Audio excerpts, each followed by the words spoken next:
Good evening. My name's Mary-Louise Chandler and I'm your host this evening on Together We Can on TV3. Now this evening we're going to be talking to a lovely lady. Her name is Jane Hidderley and she's a professional support lawyer and a special advisor to BHC. So hopefully Jane will be joining us. Jane, are you there? Thank you very much, Mary-Louise. Yes, I am here. Hello. Hi, Jane. Lovely to meet you. Hi. How are you doing?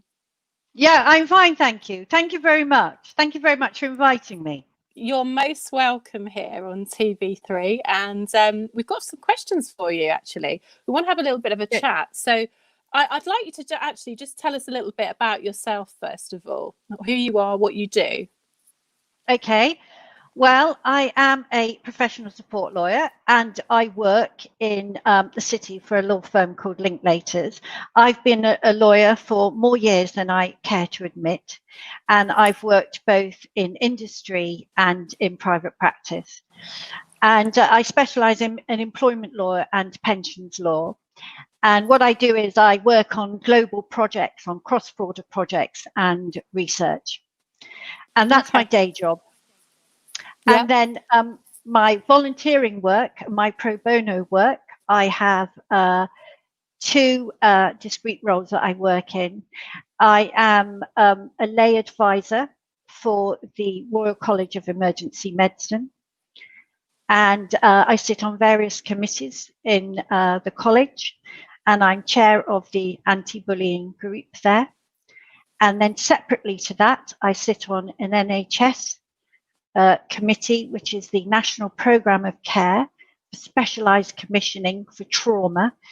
And I explain that by saying, you know, when there's a Daily Mail headline screaming, why can't we have that treatment or that drug or that intervention because they can have it in Spain?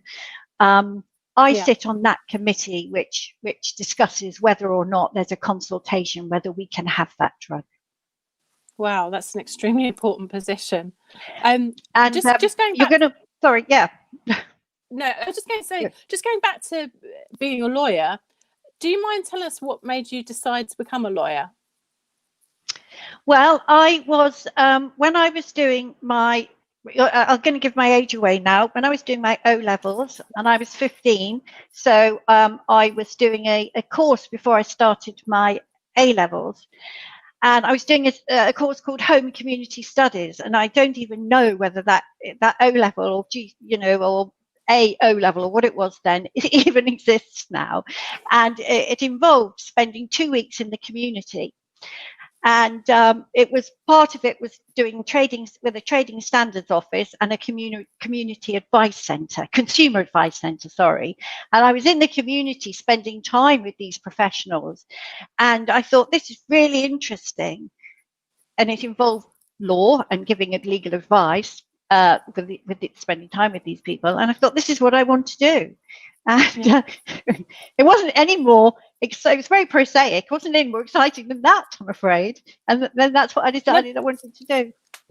But I think that's fantastic at such a young age to find a passion and know what you'd like to do. So I think that's great. So moving on with the BHC, which you're very much collaborating with, obviously there's a lot of different ethnic supporters for BHC. Why do you think this is? Well, I think those of us who have known about diversity and inclusion, there's been a lot of work going on in different spaces, and there are some amazingly and aspirational people doing work in their communities. And I think that this is now the time and for us to sort of come together and say, look, you know what? Everybody's doing lots of amazing pieces of work, and therefore, but this is going to really, I see, actually thinking things are going to happen now. And it's not that stuff hasn't been happening. Diversity inclusion has been out there. And those of us, for example, who work in this area in, say, in law, in other areas in industry, know that stuff is out there. We see people working in these areas. But I think that the collaboration of coming together and actually sort of saying, whether it's been COVID, whether it's been, that's been the catalyst for all this stuff, is actually saying, look, do you know what? Now is the time to start making a difference. Absolutely. And obviously the BHC with health, education, employment has really sparked national interest lately. So what do you think as an organisation it can really do to make a positive difference? Well, as I've said, we've got some, I haven't even met these people. I've only met them virtually, but every time I interact with them virtually, I am just blown away by their commitment and their passion and what they're doing in their different areas. And I just think, there is so much, they have so much, outreach work that they do, their different communities they're involved in, and there's so much we can do across different areas collectively together. The impact that we'll be able to make is just phenomenal, I think. I think there's a huge amount of collective knowledge and experience out there, isn't there, which I think will be a great help. Also, I just wondered, why did you agree to be Health Collaborative Special Advisor for BHC? Well, I think this is really the power of, I have to say, the power of social media, if I'm honest. What happened was Michaelene and I found each other. I talked about being a chair of the anti-bullying group at the Royal College of Emergency Medicine. And what happened was the reason I got involved in that was because I had written a paper on anti-bullying that was published in the Emergency Medicine Journal supplement. And then I was asked to set up a group to look at this within emergency medicine. And it's something that I'm really, really passionate about, because bullying in medicine is a huge, huge issue. And also I work in an industry where bullying is prevalent. People don't speak up.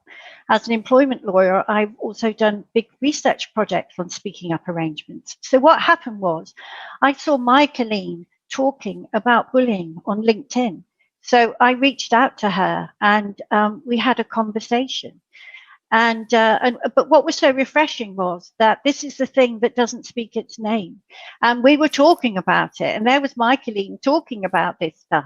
And so I was talking to her about it, and she said to me, Jane, will you join us? Because the thing about it is that bullying is happening to everybody, but disproportionately it is happening to the BAME community. And therefore, we have to make a difference. And that is why I decided that I needed to come on board. I've got skills that I can offer up, and I can, make a difference with those skills. So what do you think the main challenges they will face sort of in the workplace? What are the main ones you would say? Bullying, obviously, you've mentioned. Oh, Mary-Louise, where do you want me to start? It's a long list, isn't it? It's a long list. Shall I start? Okay, I'm going to start at the top then. So we know that people of colour are not represented at the senior level.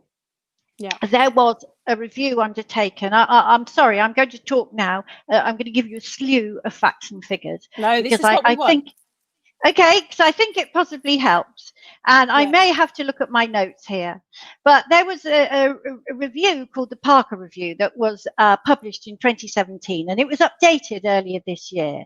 And it set a target to say that there should be at least one director of colour on FTSE 100 boards by 2021. And there should be one on FTSE 250 boards by 2024. And then the key findings when the Parker Review updated this year said that 37% of FTSE 100 companies do not have any non-white directors on their boards. And 69% of FTSE 250 companies do not have any non-white directors on their boards. That's incredible. And then, exactly. And 59% of FTSE 350 companies do not have any non-white directors on their boards. And so the report obviously identified that progress has to be made and that more needs to be done, because 14% of the working age population come from a BAME background. But the key obstacle that they identified was that there is an unwillingness of corporate Britain to change systems for identifying and appointing talent. And there's also an unwillingness to start having those conversations about race and changing practices. And, these are uncomfortable conversations which people are not prepared to have in the workplace.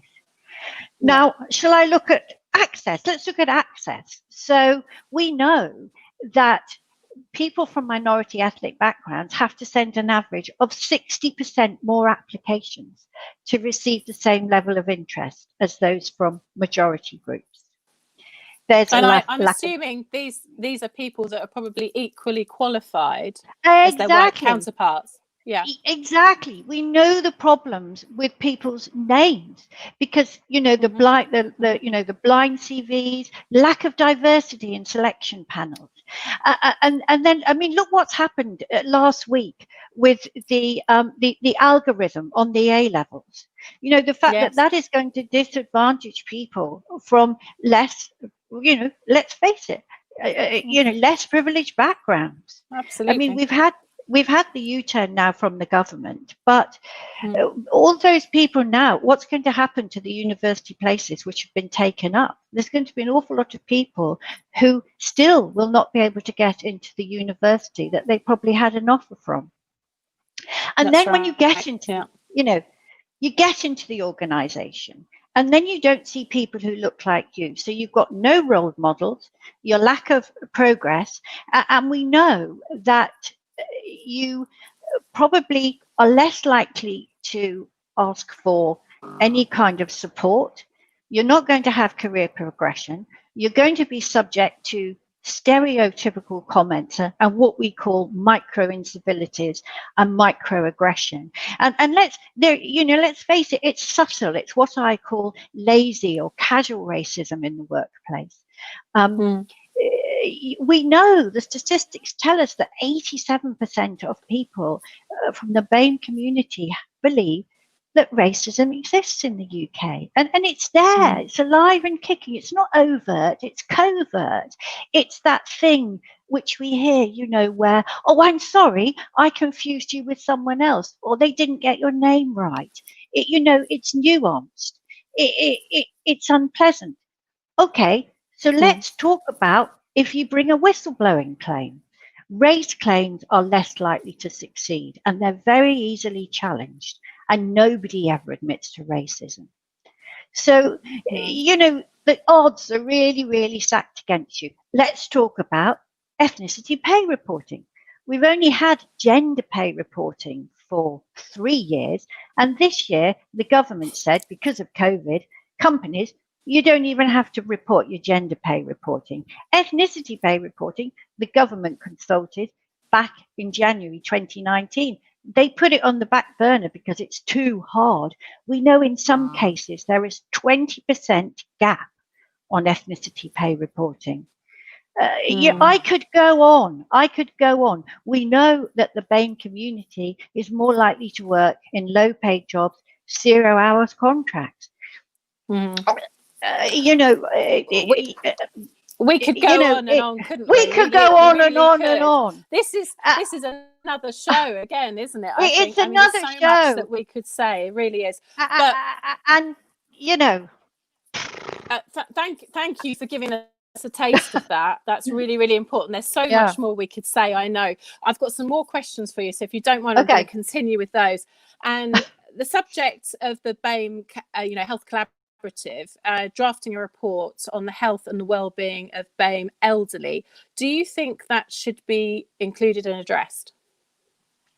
Absolutely, because we know, and going back to what do you think?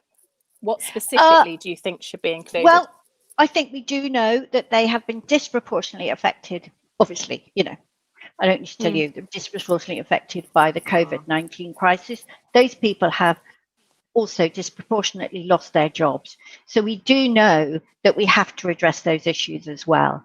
And, and the cultural aspects as well. Yeah. Also regarding the focus in the light of COVID-19, what do you think the collaborative's key focus should be? I would again go back to the cultural aspects. Right. We know there's a lot of work to be done around there, and also dealing with, again, bullying. I have to keep coming back to this, because when you change culture, you get people to speak out, you recognize that you can change a lot of those issues, particularly what's happened in the NHS. Yeah. So for your sort of final words this evening, and thank you so much for joining us, I just wanted to know, for anyone who may want to join the organisation, what would you say and why should they? Well, of course they should join, because everybody has something to offer. And it's so important. You can see the breadth of, skill sets and people we've got involved in this with diversity. So much. Just the diversity. Diversity. That's the word. That's absolutely. Yes. We know that. And also the other thing I would say is that the charity sector of BAME is really, really underrepresented. 1 in 10 people who volunteer from the BAME community. And that would change things as well too, is more diversity in volunteering. And the thing is, absolutely, that's really important, that people come together, because everybody has a voice, and you only change things when you have a voice. Yeah, and collaboration, of course, is the key to everything, and with diversity. So, what is your vision for BHC? So, my vision is that we've done a lot of talking. Everybody does a lot of talking about this. We know the inequalities. I've talked about some of them. COVID shone a light on those inequalities as well, really put a mirror up against all the things that were wrong, and brought it much more sharply into focus. So I think what we need to do is actually see some proper change. We've done the talking, let's see the change. Let's actually put some proper measurements in place now, and start measuring against those targets, and saying that actually, people need to be, the government needs to be called to account now, particularly around things like the PPE and the culture within the NHS. These are the things I know I keep banging on about, but I'm so passionate about them, because once you change culture, you can put a heck of a lot of things right. And you can change lives. And that's changing exactly lives, because actually when you change lives for one part of the community, you improve things for everybody. Of course you do. Of course you do. Look, Jane, thank you so much for joining us this evening. It's been fascinating talking to you. I could talk for much, much longer, and maybe we'll have you back in the future. But thank you so much for joining us here. And Together We Can, appropriate title, I think. Together We Can on TV3. Thank you, Jane, so much. Thank you. Okay, I also would like to thank